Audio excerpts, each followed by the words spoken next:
Okay, Bismillahirrahmanirrahim. Assalamu alaikum. Dear students, as you know, we are studying new syllabus mathematics and we are revising our syllabus. Today, we will revise polygons and angles related polygons. The reference of this topic in your CIE syllabus is at topic number 32. And this topic is covered in new syllabus mathematics D1. It's chapter number 10, 11. And D3, it's chapter number 13.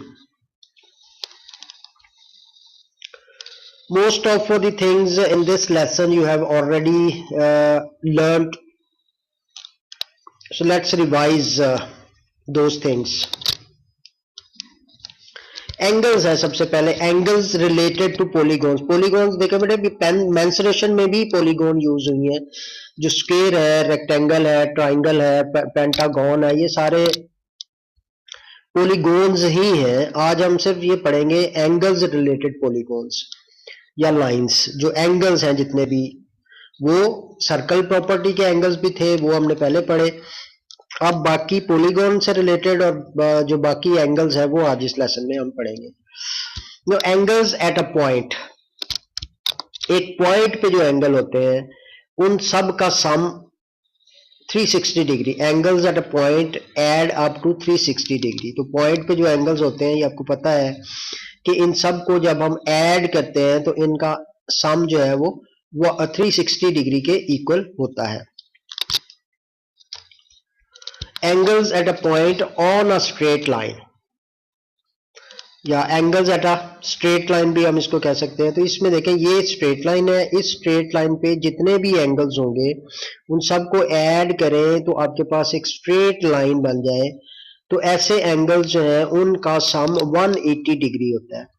इन दो angles को adjacent angles भी कहते हैं. ए और B adjacent angles हैं क्योंकि इनमें एक आर्म जो है वो कॉमन है.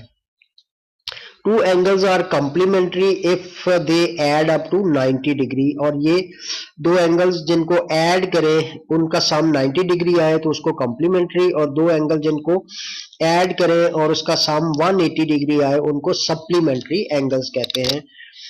तो जहां भी रेफरेंस देना हो, अगर दो एंगल्स का सम 90 डिग्री है उसको कॉम्प्लीमेंट्री एंगल्स, दो एंगल्स का सम अगर 180 डिग्री है तो उसको उनको सप्लीमेंट्री एंगल कहते हैं.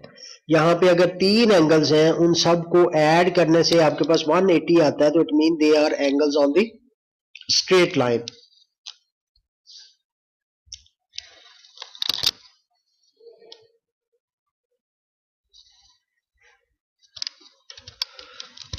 Now vertically opposite angles. Angles formed by two intersecting straight line and facing the opposite direction. They are called vertically opposite angles. जब दो स्ट्रेट लाइंस किसी एक पॉइंट पे मीट करती हैं तो उस पॉइंट ऑफ इंटरसेक्शन पे फोर एंगल्स बनते हैं. इन फोर एंगल्स में से जो अपोजिट डायरेक्शन में है, ये देखें, ये अपोजिट डायरेक्शन में है ना, ये ऊपर है, ये नीचे है, ये राइट पे है, ये लेफ्ट पे है. ये वाले एंगल जो है इनको वर्टिकली अपोजिट एंगल्स कहते हैं. Alpha and beta are vertically opposite and theta and phi are vertically opposite. आप इनको ए बी सी डी भी कह सकते हो. तो ये दो एंगल्स वर्टिकली अपोजिट और ये दो एंगल्स भी वर्टिकली अपोजिट एंगल्स हैं. ये वाले एंगल्स, इनका सम जो है, देखें ये स्ट्रेट लाइन पे एंगल्स हैं, एडजेसेंट एंगल्स हैं. इनको ऐड करेंगे तो आपके पास 180 आएगा. ये दो एंगल्स जो है एडजेसेंट एंगल्स हैं या angles on the straight line है, इनको ऐड करेंगे तो 180 आएगा. और ये चारों के चारों एंगल जो है वो एंगल एट अ पॉइंट है, जो पिछली स्लाइड में आपने पढ़े. तो इन सब को ऐड करेंगे तो you will gate 360 degree. So property of vertically opposite angle is that vertically opposite angles are equal. Alpha is equal to beta and theta is equal to phi. तो इसकी रीजन जो है वो VOA, that is vertically opposite angles है. Angle associated with parallel lines. अगर दो parallel lines हैं उनको एक थर्ड लाइन कट करे तो वहां पे भी देखें हर पॉइंट पे चार एंगल्स बन रहे हैं. एक ये लाइन और एक ये लाइन कट कर रही है, तो यहाँ पे एक पॉइंट पे वर्टिकली अपोजिट एंगल्स भी बन रहे हैं, और हर लाइन के पॉइंट ऑफ इंटरसेक्शन पे 4 एंगल्स बनते हैं। इन 4 एंगल्स में से 4 और 4 8 एंगल जो है, इनमें डिफरेंट टाइप्स के एंगल्स हैं। ट्रांसवर्सल है पहले, a line that meets 2 or more parallel lines is called a transversal.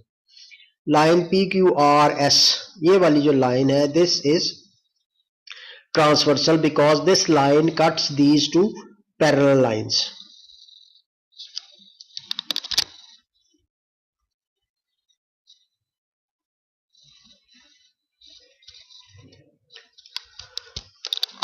They are the angles associated with parallel lines. Alternate angles हैं पहले, alternate angles, angles that lie on opposite side of the transversal. This is the transversal. Opposite side, इस side पे और इस side पे, ये वाले जो एंगल्स हैं ये ट्रांसवर्सल की इस साइड पे है, और ये वाले एंगल ट्रांसवर्सल की दूसरी साइड पे है। तो वो एंगल जो ट्रांसवर्सल की अपोजिट साइड्स पे लाई करते हैं। Alternate angles form a G shape opposite side पे और within the parallel lines. देखिए, within the parallel lines और अपोजिट साइड पे, इनमें से ये जो 4 एंगल्स हैं, इनमें से ऑल्टरनेट एंगल्स होंगे। जी का मतलब है, ये देखिए ये जी बन रहा है, तो Z पे एक एंगल ये है और दूसरे कॉर्नर पे ये है, तो D और C they are alternate angles. Similarly उल्टा Z जिसको आप कह लें, ये भी Z बन रहा है, तो यहाँ पे ये एंगल है और इधर ये वाला एंगल है, तो T F और E जो है ये alternate angles हैं. So alternate angles are also equal. In the figure above, A and H are alternate angles. ये भी alternate है, इस तरफ है और ये इस तरफ है. एक्सटीरियर ऑल्टरनेट एंगल इसको बोलते हैं, एक्सटीरियर ऑल्टरनेट एंगल्स, और ये जो है वो interior alternate angle. B and G are alternate angles, this one and this one, exterior alternate angles. C and F are alternate angles, C, this one and this one, alternate angle. D and E are alternate angle, this one and this one are alternate angles. देखिए angle A भी transversal की left side पे आप इसे कह लें, और parallel lines की आउटसाइड पे है, और ये वाला H भी, तो इसलिए ये जो है वो एक्सटीरियर एंगल अल्टरनेट एंगल्स हैं और ये इंटीरियर अल्टरनेट एंगल्स हैं. तो एक्सटीरियर अल्टरनेट एंगल और इंटीरियर अल्टरनेट एंगल इक्वल होंगे, इनकी प्रॉपर्टी है अल्टरनेट एंगल्स की.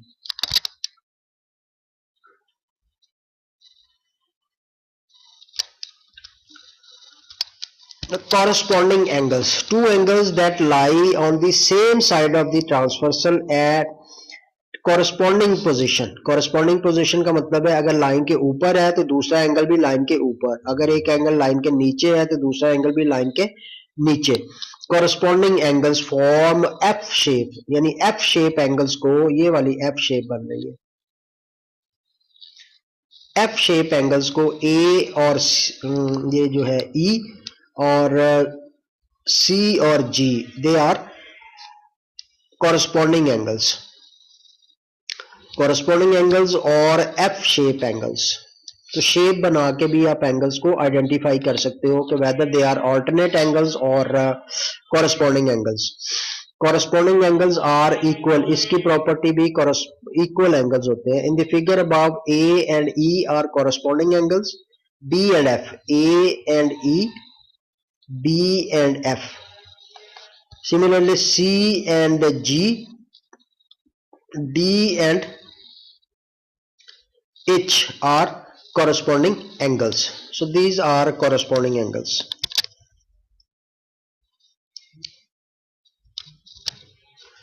Interior angles, ये भी पैरेलल लाइंस को जब थर्ड लाइन कट करती है तो फिर वहां पे एंगल्स बनते हैं. Two angles that lie inside the parallel line and on the same side of the transversal, inside the parallel lines and on the same side of the transversal.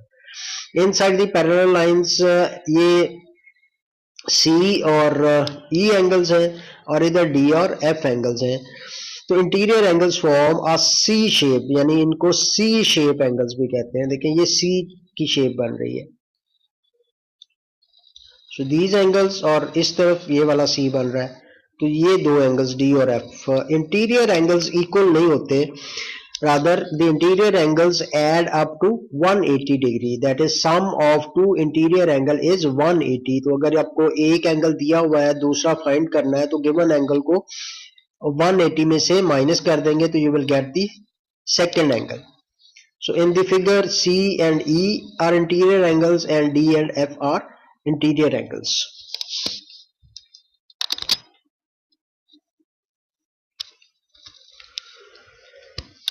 Sum of all interior angles of a triangle. These are angle properties of triangle. Angles of triangle. कोई भी triangle है, उनके तीनों angles को add करेंगे तो you will get 180 degree.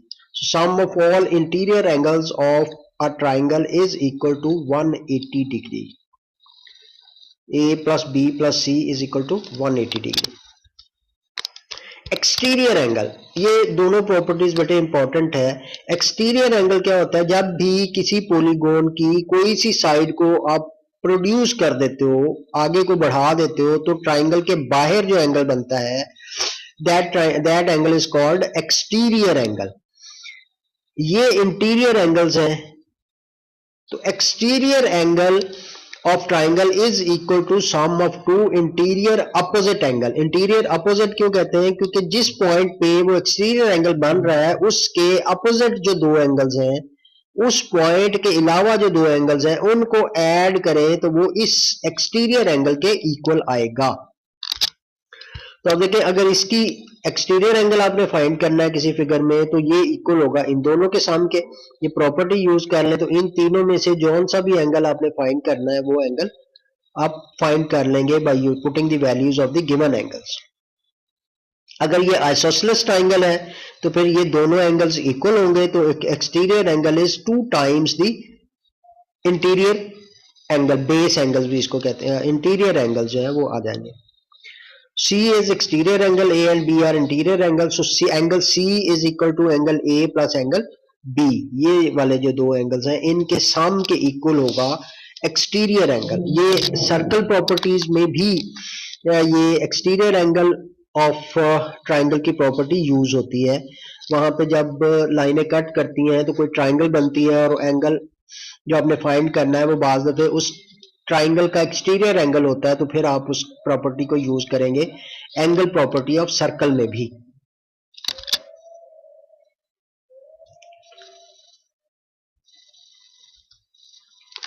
Angles of quadrilateral. Quadrilateral आपको पता, कोई भी 4 साइडेड फिगर जो है दैट इज क्वाड्रिलेटरल। वो स्क्वायर भी हो सकता है, वो रेक्टेंगल भी, पैरेललोग्राम भी, रोम्बस भी, ट्रेपेजियम भी, काइट भी, ये सारी जो है वो क्वाड्रिलेटरल्स हैं।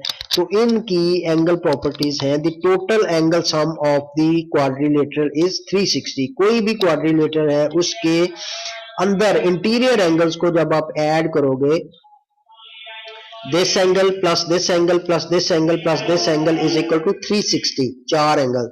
देखिए, अगर क्वाड्रिलेटरल को दो ट्राइंगल में डिवाइड करें तो 180 डिग्री इस एंगल का सम और 180 डिग्री इसका, तो टोटल एंगल्स जो बनते हैं उनका सम 360 डिग्री हो जाएगा। So angle properties of quadrilateral is that the total sum of the angles of quadrilateral is equal to 360 degree.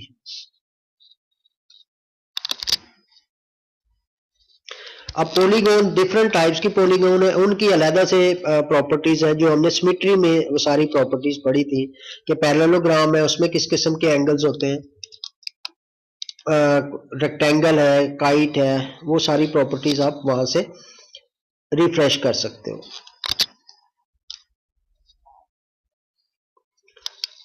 Angle properties of polygon. अब पॉलीगॉन आ गई आपके पास। पॉलीगॉन्स मीन, ये इंपॉर्टेंट है आपके टॉपिक के according, sum of interior angles of n sided polygon. देखिए ये 2 4 6 7 साइडेड 6 साइडेड पॉलीगॉन है, हेक्सागन है। तो इसको नहीं लेना। इस तरह की एन साइडेड पॉलीगॉन अगर हो तो उनके इंटीरियर एंगल्स का सम अगर आपने फाइंड आउट करना है तो कैसे फाइंड आउट करेंगे? It's formula is this, n minus 2, n is the number of sides, n minus 2 multiplied by 180। तो ये उसके जितने भी इंटीरियर एंगल्स हैं उन सब का सम आ जाएगा। ट्राइंगल देखें, ट्राइंगल क्या होती है? ट्राइंगल की 3 साइड्स होती हैं। अगर यहाँ पे आप 3 पुट करेंगे तो 3 minus 1 1 आ जाएगा और 1 मल्टीप्लाइड बाई 180, तो इसका मतलब ट्राइंगल्स के सारे एंगल्स का सम 180। Quadrilateral is a 4 sided figure, तो आप यहाँ पे 4 पुट करें, 4 minus 2 2 और 2 multiplied by 180 is 360 degree. Similarly 5 sided, 6 sided, 7 sided, उसके अंदर जितने भी एंगल्स हैं उन सब का सम जो है वो इसके इक्वल होगा। अच्छा, अगर रेगुलर पॉलीगॉन है, रेगुलर पॉलीगॉन कौन सी होती है? A polygon which has all the sides equal, ऐसी पॉलीगॉन जिसकी सारी साइड्स इक्वल हो उसको रेगुलर पॉलीगॉन कहते हैं। Equilateral triangle is a regular polygon because in equilateral triangle all the angles are equal and all the sides are equal also. So each interior angle, एक angle देखिए 6 hexagon में 6 angles हैं, तो अगर ये regular hexagon है तो इसका मतलब हर एंगल की मेजरमेंट सेम होगी। तो हम किसी एक एंगल की मेजरमेंट निकालेंगे। Each interior angle of a regular n sided polygon is equal to n minus 2 multiplied by 180 degree, यानी ये तो उन एन साइडेड फिगर के इंटीरियर एंगल जितने भी हैं उन सब को का सम आ जाएगा, जैसे इस फॉर्मूला में हमने कैलकुलेट किया। और उसमें जितने एंगल्स हैं, अगर उसकी 50 साइड्स हैं तो 50 इंटीरियर एंगल्स होंगे ना, जैसे ये 6 साइड्स हैं तो इसमें 6 इंटीरियर एंगल्स हैं, तो उस नंबर ऑफ साइड्स पे उसको डिवाइड कर दें तो आपके पास size of each interior angle आ जाएगा। तो इस फॉर्मूला को याद रखना है, ये इंपॉर्टेंट फॉर्मूला है। हम number of sides find out करने के लिए ये फॉर्मूला यूज कर सकते हैं अगर हमें इंटीरियर एंगल की मेजरमेंट का पता होगा। अगर 50 साइडेड पॉलीगॉन है या एक पॉलीगॉन है, फर्ज कर लें उसकी कुछ साइड्स हैं और उसके इंटीरियर एंगल का साइज हमें दिया हुआ है, तो हम इस जगह पे इंटीरियर एंगल की जो मेजरमेंट दी हुई है उसको यहाँ पे रखेंगे और फिर इस इक्वेशन को सॉल्व करके n की वैल्यू फाइंड आउट कर लेंगे। वो n जो है वो नंबर ऑफ साइड्स के इक्वल हो जाएगा। और sum of exterior angles of an n sided polygon, तो जितनी मर्जी साइड्स की पॉलीगॉन हो उसके जो एक्सटीरियर एंगल्स हैं, अगर 50 साइडेड पॉलीगॉन है तो उसके 50 एक्सटीरियर एंगल्स होंगे, तो 50 एक्सटीरियर एंगल्स का सम जो है वो 360 डिग्री आएगा। यानी जितने भी उस पॉलीगॉन में एक्सटीरियर एंगल्स हैं, ट्राइंगल 3 साइडेड फिगर होती है, पॉलीगॉन होती है, उसमें 3 एक्सटीरियर एंगल्स होंगे, तो उन तीनों एक्सटीरियर एंगल्स को ऐड करेंगे तो आपके पास आंसर 360 डिग्री आएगा। क्वाड्रिलेटरल 4 साइडेड फिगर है तो उसके 4 एक्सटीरियर एंगल्स होंगे, तो उन 4 एंगल्स को ऐड करेंगे तो आपके पास 360 डिग्री आएगा। ये हेक्सागोन है, 6 साइडेड फिगर है, इसमें 6 एक्सटीरियर एंगल्स बनते हैं, इन 6 एक्सटीरियर एंगल को ऐड करेंगे तो आपके पास 360 आएगा। तो जौन सी मर्जी पॉलीगॉन है उसकी 50 साइडें हैं, 100 साइड्स हैं, 200 साइड्स हैं, उसके एक्सटीरियर एंगल का सम 360 डिग्री होगा। लेकिन अगर इंटीरियर एंगल का सम फाइंड करना है तो फिर आपको इस फॉर्मूला से उसको फाइंड करना पड़ेगा। Each exterior angle of a regular n sided polygon, तो एक्सटीरियर एंगल की मेजरमेंट अगर आपने फाइंड करनी है कि वो हर एक्सटीरियर एंगल की मेजरमेंट क्या है, 360 को नंबर ऑफ साइड्स पे डिवाइड कर देंगे, you will get the size of exterior angle. 360 degree divided by number of sides. जब आपको एक्सटीरियर एंगल का पता चल गया तो फिर आप इंटीरियर एंगल भी फाइंड आउट कर सकते हो। वो इंटीरियर एंगल जो है अगर तो वो रेगुलर होगी तो वो उसके सारे इंटीरियर एंगल का साइज वही होगा, लेकिन अगर वो इररेगुलर है तो फिर उसके सारे इंटीरियर एंगल्स डिफरेंट होंगे और एक्सटीरियर एंगल भी डेफिनेटली फिर डिफरेंट होंगे। लेकिन अगर रेगुलर एन साइडेड पॉलीगॉन है तो then each exterior angle is equal to 360 over n. इस फॉर्मूला को भी आपने याद रखना है, ये भी हम यूज करेंगे नंबर ऑफ साइड्स या size of interior angle find out करने के लिए।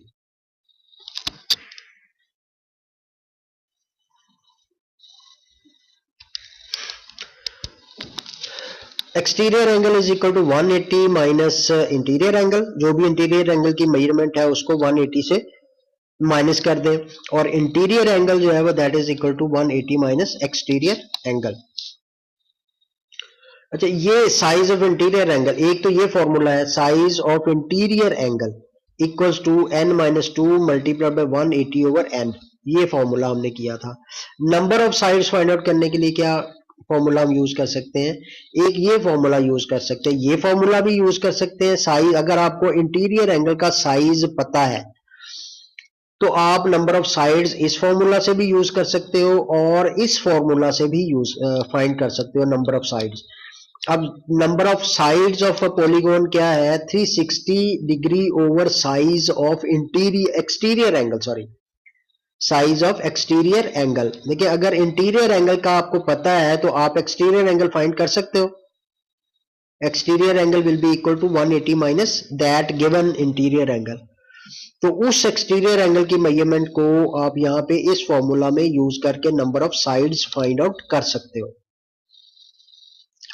और अगर नंबर ऑफ साइड्स आपको दी हुई है और size of each interior angle find out करना है तो इस फॉर्मूला को ही यूज करके आप पहले एक्सटीरियर एंगल की मेजरमेंट फाइंड आउट कर लोगे, 360 को नंबर ऑफ साइड पे डिवाइड करोगे तो वो साइज ऑफ एक्सटीरियर एंगल आ जाएगा, और उस एक्सटीरियर एंगल को 180 में से माइनस करेंगे तो इंटीरियर एंगल आ जाएगा। तो ये फॉर्मूलाज भी हैं, और सिर्फ ये वाला फॉर्मूला यूज करके भी हम नंबर ऑफ साइड्स भी फाइंड आउट कर सकते हैं और size of each interior angle भी फाइंड आउट कर सकते हैं।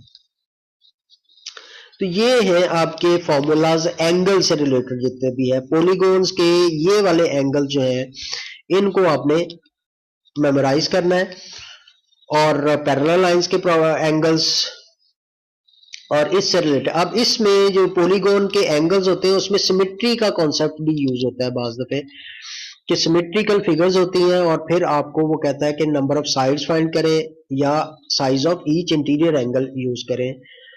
तो उस कॉन्सेप्ट को भी आपने माइंड में रखना है।